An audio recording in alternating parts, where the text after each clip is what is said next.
एक बार की बात है, एक शांत गांव में एक विनम्र किसान और उसका छोटा बेटा, जिसका नाम रवि था, रहता था। किसान ने रवि को हमेशा कड़ी मेहनत, ईमानदारी और दयालुता का महत्व सिखाया था। एक गर्मी में किसान बीमार पड़ गया और फसल की देखभाल की जरूरत पड़ी। रवि, हालांकि अभी भी छोटा लड़का था, उसने खेत की देखभाल करने का जिम्मा अपने ऊपर ले लिया। वह सुबह से शाम तक काम करता था, मिट्टी जोतता था, बीज बोता था और जानवरों की देखभाल करता था।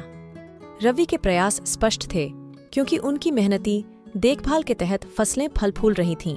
एक दिन गांव से गुजर रहे एक चालाक व्यापारी ने भरपूर फसल देखी और रवि की जवानी का फायदा उठाते हुए पूरी फसल कम कीमत पर खरीदने की पेशकश की। रवि ने विनम्रतापूर्वक मना कर दिया, ये जानते हुए कि उसके पिता ने उसे कड़ी मेहनत की कमाई का मूल्य सिखाया था। व्यापारी लड़के को धोखा देने की कोशिश करता रहा, लेकिन रवि अपनी बात पर अड़ा रहा। छोटे लड़के की ईमानदारी के बारे में बात फैल गई और गांव वालों ने उसके चरित्र की ताकत की प्रशंसा की। वे उचित मूल्य पर फसल बेचने में मदद करने के लिए अपने समर्थन और विशेषज्ञता की पेशकश करते हुए उसके पीछे जुट गए। जैसे ही फसल का मौसम समाप्त हुआ, फसलें बिक गईं और गांव समृद्ध हो गया। रवि के पिता, जो अब ठीक हो चुके हैं, उन्हें अपने बेटे की अटूट ईमानदारी और मजबूत कार्यनीति पर बहुत गर्व था।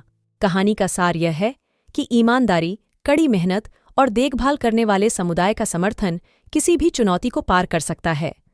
रवि के कार्य एक अनुस्मारक के रूप में कार्य करते हैं कि ईमानदारी और दृढ़ संकल्प ऐसे गुण हैं जिन्हें पीढ़ियों तक संजोया जाना चाहिए और आगे बढ़ाया जाना चाहिए।